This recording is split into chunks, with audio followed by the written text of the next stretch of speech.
성경을 우리에게 주신 목적대로 우리의 모난 부분들이 말씀으로 단 한 번에 고쳐져서 모든 선한 일을 행할 능력을 갖춘 온전한 하나님의 사람으로 살아간다면 얼마나 좋겠습니까마는 우리의 현실은 그렇지 못하죠. 우리의 일상을 봐도 사소한 것 하나 고치고 교정하는 것도 결코 쉽지가 않습니다. 한 가지 예를 들어서 앉은 자세 교정을 한번 생각해 보세요. 의자에 앉아있는 시간이 늘어감에 따라 이 시대에 많은 사람들이 거북목과 허리 디스크라는 질병을 안고 살아갑니다. 그래서 카이로프랙터나 피지오테라피에 의지합니다. 저도 일주일에 한 번 가서 피지오테라피를 받아요. 네, 원장님이 항상 하시는 말씀입니다. 의식적으로 등을 펴고 다니시라. 이렇게 구부정하니까. 근데 생각해 보세요. 거북목과 허리 디스크를 유발하는 근본 원인인 잘못된 자세를 고치기 위해서 특별하고 복잡한 원리를 알아야 합니까? 아니잖아요. 자세 교정에 필요한 원리, 어렵게 습득해야 할 원리가 아닙니다. 매우 쉽습니다. 엉덩이를 의자 안쪽으로 바짝 붙이고 등을 펴고 컴퓨터 모니터를 볼 땐 턱을 아래로 당겨줘요. 문제는 잘 알고 있는데도 우리의 몸이 몇십 년 동안 잘못된 자세를 유지해 왔기 때문에 바른 자세로 계속 앉아 있는 것이 쉽지 않다는 거죠. 한두 번은 시도해 보겠지만 이내 포기해버리기 십상입니다. 처음에는 저도 그래요. 의자에 앉을 때 엉덩이를 최대한 의자 쪽으로, 이 의자 안쪽으로 바짝 붙입니다. 그리고 등을 펴요. 그리고 턱을 이렇게 딱 당겨요. 처음엔 그렇게 해요. 길어야 한 5분, 10분 지나면 또다시 그냥 푹 꺼져버려요. 왜? 힘드니까. 평생 그렇게 안 해왔으니까 너무 힘든 거예요. 잘못된 자세를 고치기 위해선 바른 자세를 한두 번이 아닌 수없이 반복해야 합니다. 이게 몸에 익을 때까지 반복해야 합니다. 그리고 그 과정엔 고통을 감수하지 않으면 안 됩니다. 우리의 잘못된 생각과 행동을 고쳐주는 성경 말씀 역시 마찬가지라는 겁니다. 하나님께서 우리에게 명령하시는 것, 신학 박사 학위를 받아야 이해할 수 있습니까? 아닙니다. 대부분의 하나님의 명령은 이해하기 쉽습니다. 신학적인 해석할 만큼 어려운 것들이 아니에요. 오늘 본문 말씀이 에베소서 4장에서 사도 바울이 제시하고 있는 권면 역시 우리가 이미 너무나도 잘 알고 있는 말씀입니다. 하지만 이 말씀대로 살아간다는 것은 여간 쉽지가 않아요. 우리 인간의 마음이 이 세상 그 어떤 것보다 심히 부패하고 거짓되기 때문에 태어날 때부터 불순종의 영을 가지고 있기 때문에 고쳐보겠다고 한두 번은 시도한다고 해서 쉽게 교정되지 않습니다. 성화가 무엇입니까? 성화란 죄로 굳어져 있는 우리의 생각과 마음을 성령의 인도하심 안에서 말씀으로 끊임없이 반복해서 교정해가는 과정이다라고 정의할 수가 있습니다. 그렇기 때문에 성령의 다스림을 받지 않고 육신이 원하는 대로 내버려 두게 되면 아무리 쉬운 말씀이라 하더라도 그 말씀을 실천한다는 것은 매우 어렵습니다. 내가 가지고 있는 습관, 내 몸에 배인 것들, 그것 가지고는요, 하나님의 말씀을 지키기가 거의 불가능합니다. 말씀을 아는 것에서 만족하지 말아야 하는 이유가 여기 있는 거죠. 수없이 많이 들어왔고 잘 알고 있는 말씀이라서 굳이 또 다시 들어야 하는 생각을 해서는 안 된다는 거죠. 그 말씀으로 우리 영혼과 삶에 잘못된 부분은 없는지 있다면 고쳐야 하고, 그래서 하나님의 사람으로 선한 일을 행할 수 있어야 한다는 거죠. 오늘 본문 말씀에서 사도 바울이 우리에게 권면하는 것, 우리가 교정받아야 하는 것, 그것이 무엇인지 3절을 먼저 보시면요, 평안에 매는 줄로 성령이 하나 되게 하신 것을 힘써 지켜라. 성령이 하나 되게 하신 것을 힘써 지키라고 사도 바울이 권면하고 있습니다. 이 말씀이 우리 삶과 교회에서 제대로 작동하고 있는지, 혹시 잘못된 부분은 없는지 말씀의 거울을 통해서 항상 비춰봐야 되고 점검해 봐야 한다는 겁니다. 교회에서 일하는 것 당연히 중요하죠. 성도님들께서 일하지 않으면 교회가 돌아가지 않습니다.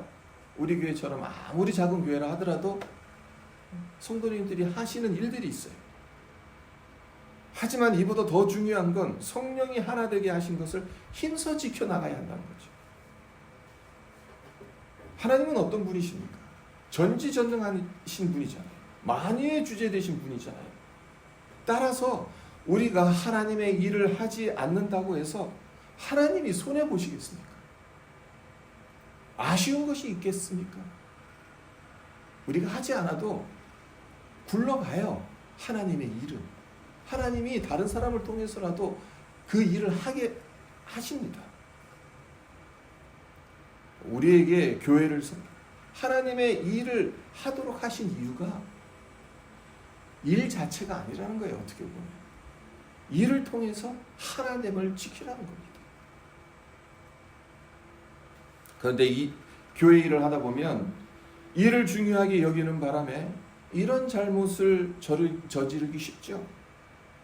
거룩한 일을 하고 있으니까.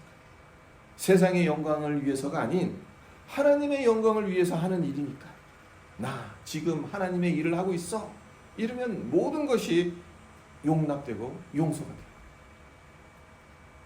결과를 내기 위해 불미스러운 일이 발생해도, 교회 일을 하다가 성도 사이에 관계가 나빠져도 어쩔 수 없다는 생각을 하기 쉽습니다.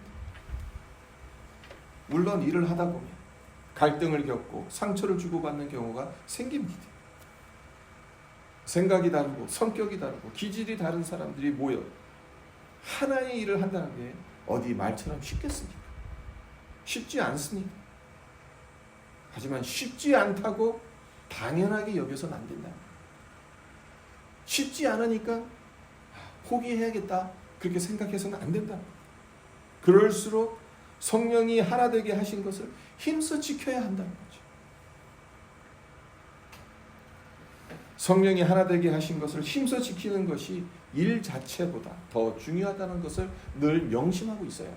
의식하면서 살아가야 합니다.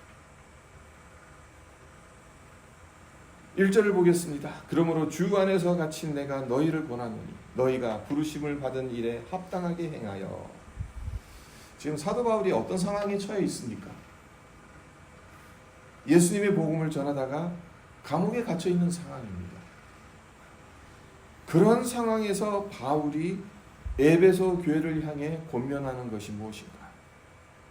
하나님의 자녀로 부르심을 받았으니 부르심을 받은 일에 합당하게 행하라는 겁니다.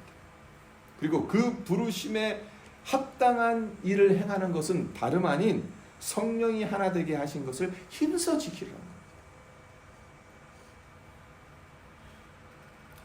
이것을 한번 또 생각해 보세요. 세상의 부부는 그렇다 치고요. 왜 예수를 믿는 신앙인 남편과 아내가 하나 되지 못할까? 왜 믿음의 식구들이 성령 안에서 하나됨을 지키지 못할까? 혹여 하나님께서 나를 하나님의 자녀로 부르신 그 부르심을 제대로 알지 못하거나 망각하거나 소홀히 여기기 때문은 아닐까요? 많은 크리스천들이 부부의 하나됨을 지키지 못하고 이혼하는 이유를 한두 가지로 설명할 수 없겠습니다만은 궁극적으로 결혼을 하나님의 부르심으로 이해하지 못하기 때문은 아닐까요? 결혼은 우리 인간의 관점으로 보면 내가 좋아서 하는 거죠. 하지만 성경 말씀에 따르면 결혼은 부르심입니다. 결혼을 여러분의 사명으로 생각해 보신 적이 있습니까? 소명으로 생각해 보신 적이 있습니까? 네, 성경은 결혼을 부르심으로 정의를 합니다. 하나님께서 부르시고 짝지어 주신 것이라고 성경 말씀은 분명하게 못 박습니다. 문제는 이렇게 생각하지 않는다는 거죠. 내가 배우자를 선택한 주체라고 생각한다는 거죠.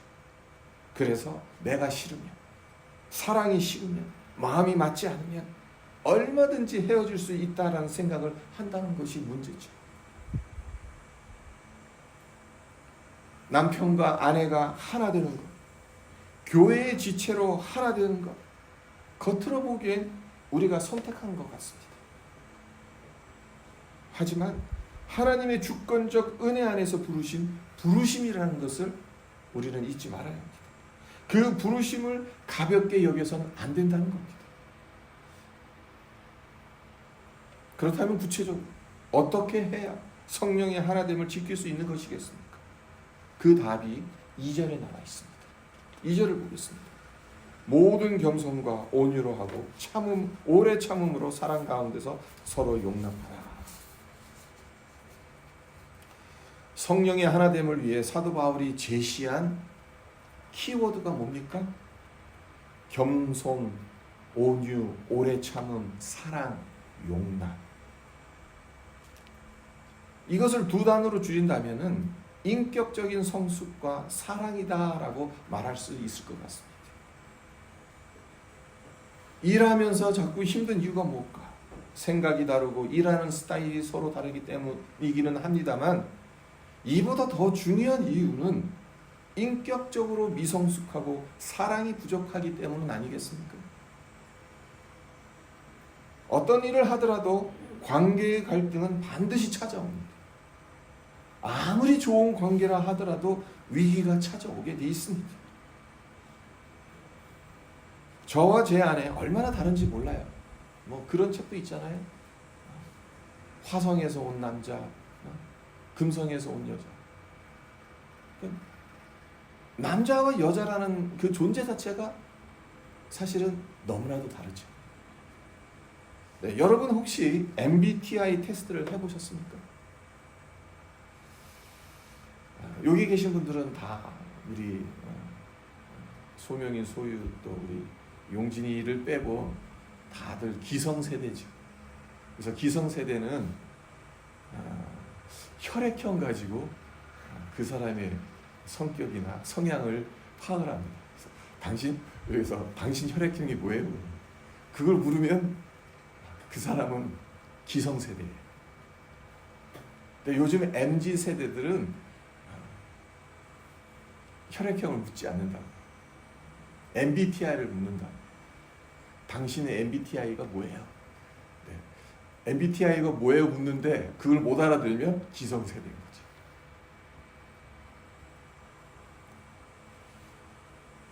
네. 이 MBTI 결과를 봐도 제 아내와 저는 정말 같은 게 하나도 없습니다. 완전히 정반대입니다. 저는 뭐 MBTI 대부분 알고 계시니까 말씀드릴게요. 저는 INTP예요. 제 아내는 ESFJ예요. 완전히 정반대입니다. 저는 지극히 내향적인 성향이라서 혼자 있는 것을 좋아합니다. 혼자 있을 때 에너지를 갖게 돼요. 근데 제 아내의 경우에는 외향적인 사람이라서 사람들 만나서 함께 교제하고 이야기하고 그런 가운데서 에너지를 얻는 사람이에요. 저는 어떤 사건이 일어나면 그것을 있는 그대로 받아들이는 경향이 상당히 강한 반면에 제 아내는 그 상황을 판단하는 경향이 강합니다. 그리고 전 객관적인 원칙들을 보다 더 중요하게 여기는 반면에 아내는 주관적인 조화로움이나 원만한 관계 수립을 더 중요하게 여겨요. 저는 직관적인 반면 제 아내는 감각적이에요.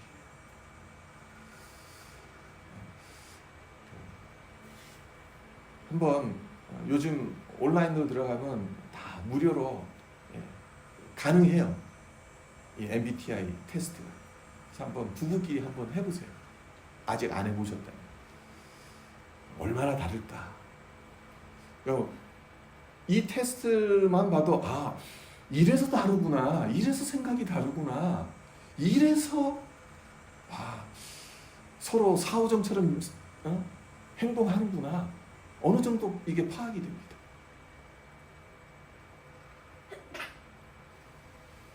성향만 다르겠습니까?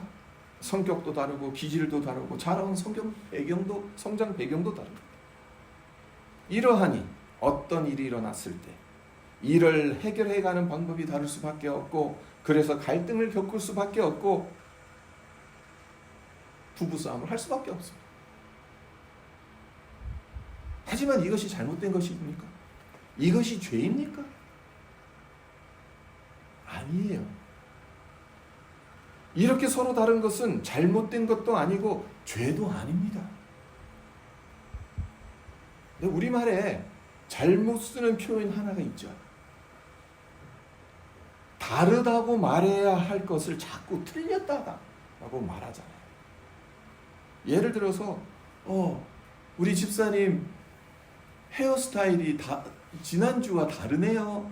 그렇게 말해야 맞는데 집사님 헤어스타일이 지난주와 틀리네요. 흔히 그렇게 표현하거든요.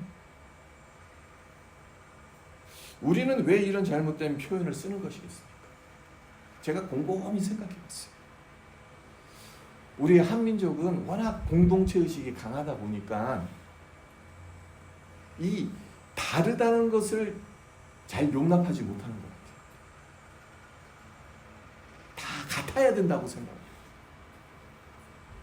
나와 다르면 틀렸다라는 생각이 우리 머릿속에 박혀 있다는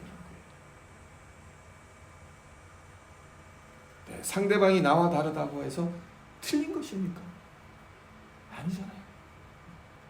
나와 상대방이 달라서 의견이 다르고 갈등이 있고 때로는 다툼이 있다고 해서 그것이 틀리고 잘못된 것은 아니죠. 지극히 정상적인 거예요. 중요한 건 그 갈등을 어떤 식으로 풀어가느냐죠. 이 사람은 나와 다르니까 아예 틀려먹었다. 그렇게 생각한다면 갈등의 문제를 해결할 수가 없습니다. 내가 옳고 상대방은 틀렸기 때문에 내 것을 고집하고 내 것을 강요한다면 답을 찾을 수가 없습니다. 근데 대부분 사람들이 이러한 미성숙한 인격을 지니고 있는 거죠. 인격이 성숙하면 성숙할수록 다른 사람들의 다름을 포용하는 겁니다. 근데 미성숙하면 미성숙할수록 내가 옳다는 거예요. 내 것만이 맞다는 거예요. 그래서 자꾸 갈등이 생기는 거예요. 그러니까 성숙한 사람들은 왜 갈등이 안 생기느냐? 그 근본 원인을 들여다보면 여기에 있습니다.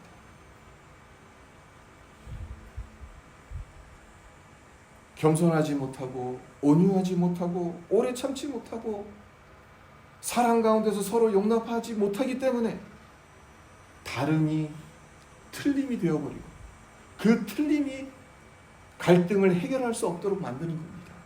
아예 더 나아가서 갈등을 더 증폭시켜버리죠.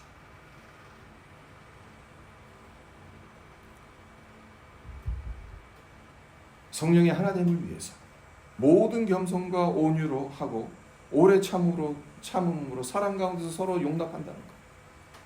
우리에게 정말 절실하게 필요한 것들입니다. 우리의 신앙의 인격을 성숙시켜 가야 합니다. 하지만 우리 힘으로 이것이 가능하냐는 거죠. 그게 문제다.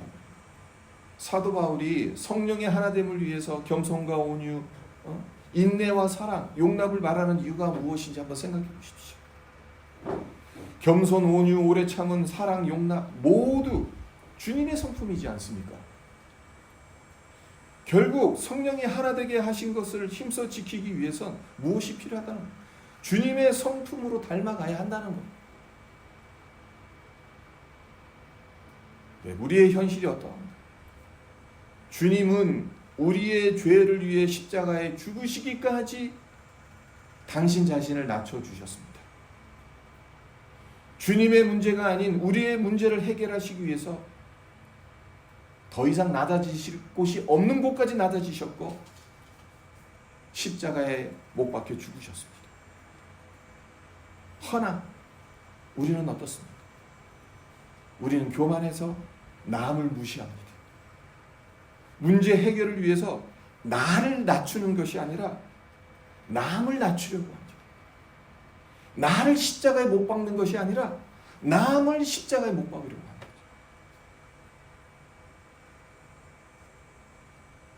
무슨 말씀을 드리는 겁니까? 나의 힘과 노력으로는 성령의 하나됨을 할 수가 없어요. 이 점을 우리는 깨달아야 돼요. 그리고 그러하기 때문에 성령께서 나를 다스려 주시기를 위해서 하나님의 은혜를 구하지 않으면 안 된다는 거예요. 앞서 이 자세 교정에 대해서 예를 들어서 말씀드렸던 것처럼 우리가 너무나도 잘 알고 있어요. 얼마나 많이 들어온 말씀들입니까? 근데 의식해야 되는 거예요. 항상 의식하면서 살아가야 되는 거예요. 생각날 때마다 생각할 수 있게끔 만들어야 되는 거예요. 그러기 위해서는 기도 가운데서 성령의 인도하심을 받지 않으면 안 되는 거예요. 말씀을 맺겠습니다. 요한복음 17장을 보면 주님께서 잡히시던 밤에 고별 설교를 하십니다. 그리고 마지막에 세 가지를 위해서 기도를 하세요. 먼저 당신 자신을 위해서 기도하셨습니다. 그리고 남겨진 제자들을 위해서 기도하세요. 그리고 마지막으로 제자들을 통해 믿게 될 사람들, 교회 공동체죠. 이 교회를 위해서 기도하셨어요. 그 중에서 제자들과 교회를 위해 기도하신 것 다름 아닌 하나됨을 위한 기도였어요. 사도 바울 역시 오늘 본문 말씀인 에베소서 4장 1절로 3절에서 성령이 하나 되게 하신 것을 힘써 지키라고 권면하고 있죠. 네. 예수님이나 사도 바울이나 똑같이 하나됨을 강조하는 이유가 무엇일까? 한번 생각해 봤으면 좋겠습니다. 그만큼 하나됨이 어렵기 때문입니다. 잘 안 되기 때문에 그렇습니다.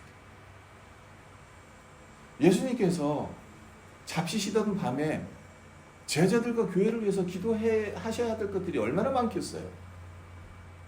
근데 다른 것들 기도하시지 않고 하나됨을 위해서 기도하셨다는 거예요. 예수님이 아시는 거죠. 한 믿음 안에서, 한 성령 안에서 교회 공동체를 이뤄나가지만 예수를 믿는 한 가정에서조차도 하나됨을 이루는 것이 결코 쉽지 않다는 것을 아시기 때문에 예수님께서 대제사장적인 기도를 하시는 겁니다. 이들이 하나 되게 해 주십시오라는 그 기도를 하나님 앞에 올려드렸던 겁니다.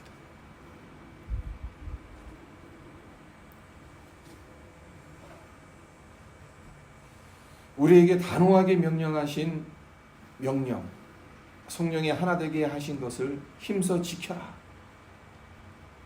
네. 이것을 위해서 우리가 교정받아야 할 것이 무엇인가 한번 생각해 보셨으면 합니다. 다름을 틀림으로 받아들이기 때문에 이 하나됨을 누리고 있지 못한다면 하나님 앞에 기도해야죠. 이 생각을 고쳐주십시오. 우리에게 겸손이 부족해서, 온유하지 못해서, 오래 참지 못해서, 사랑 가운데서 서로 용납하지 못해서 하나됨을 이루지 못하고 있다면 우리의 이런 미성숙한 성품들을 성령께서 고쳐주실 것을 위해서 기도해야죠.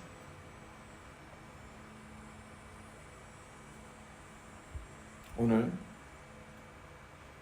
성령의 하나됨을 위해서라는 제목으로 말씀을 드렸습니다. 가정에서나 교회에서나 우리가 정말 중요하게 소중하게 여기면서 생각해야 되는 것, 살아가야 되는 것, 주님 안에서 하나라는 것. 생각이 다르고 기질이 다르고 성격이 다르고 성장 배경이 다르고, 그러나 그것이 틀린 것이 아니죠. 서로 용납해주고 서로 오래 참음으로 인내하면서 받아주고, 그러한 가운데서 성령께서 우리의 미성숙한 부분들을 고쳐나가 주심으로 우리 가정에서나 교회에서나 예수님이 대제사장적 기도를 통해 기도하셨던 것, 또 사도 바울이 권면했던 것들이 성령의 하나됨을 이루어가는 우리 모두가 되시기를 주님의 이름으로 축원드립니다. 잠깐 기도하겠습니다. 하나님 아버지 감사합니다. 우리는 참 연약한 자들입니다. 태어나면서부터 불순종의 영을 가지고 있기 때문에 하나님의 말씀을 듣고 또 깨달았다 할지라도 그 말씀대로 살아낸다는 것이 여간 힘들지 않습니다. 너무 힘듭니다. 우리가 고쳐야 되는 것을 잘 알고 있지만 한두 번 시도해보고 또 포기하고 또다시 예전의 모습으로 돌아갈 때가 너무나도 많습니다. 하나님, 우리를 불쌍히 여겨 주시옵소서. 하나님, 정말 우리가 오늘 이 말씀을 듣고 성령의 하나됨을 애써 지켜나갈 수 있도록 하나님, 우리의 생각, 우리의 행동에 잘못된 부분들이 있다면 성령께서 고쳐주실 것을 위해서 간구합니다. 하나님, 우리에게 필요한 것들, 우리의 교정받아야 할 것들, 말씀의 거울 앞에서 우리가 점검해야 할 것들, 하나님 성령의 조명하에서 고침받을 수 있도록 도와주시옵소서. 그래서 정말 주님께서 기도하셨고 사도 바울이 권면했던 이 성령 안에서 하나됨을 애써 지켜나가는 것을 우리 모두 정말 감당해내는 그러한 은혜를 허락하여 주시옵소서. 감사드리며 예수님의 이름으로 기도합니다.